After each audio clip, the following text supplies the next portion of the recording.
Tapos na yung sipon at saka ubo ko, pero minsan gusto ko pa rin may singutin. Kaya napa-check out ako nitong Simonana Nasal Stick. At pag check out nyo guys, ganito na talaga siya. Naka-set na siya.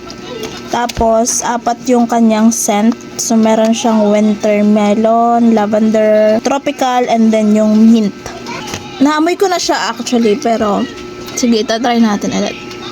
So, ito, pag sininghot mo siya, parang kaamoy niya yung tsaa. Ganon. Pero maganda sa ilong kasi nga nakakaginawa. Dito naman sa kabila, yung lavender. Itong lavender, kakaiba siya.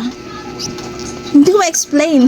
Pero ang importante kasi doon, guys, nakakahinga yung ilong natin, which is good. Itong tropical naman, para siyang candy na maanghang. Yun. Maganda din to.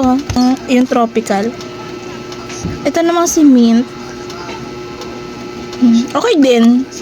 Actually, sa kanilang 4, ito yung maganda, yung orange. I like this. Yung scent nilang ba. Pero overall naman is maganda, and ang ganda sa ilong kasi nga, pag di ka masyado nakakahinga, gawa ng barado ang ilong mo, kailangan mo talaga to. Grabe, nung nakaraang linggo, grabe, sobra yung barado ng ilong ko, no, to the point na ayoko nang alisin yung inhaler sa ilong ko. So, ayan ngayon, meron na tayong 4, which is good kasi hindi na tayo mauubusan ng inhaler. Ang galing. Ang galing lang kasi kaset mo na siyang bilhin. Ikaw na lang pipili kung ano yung gagamitin mo sa ngayong araw, bukas na araw, 'di ba? Kasi nakaset na siya.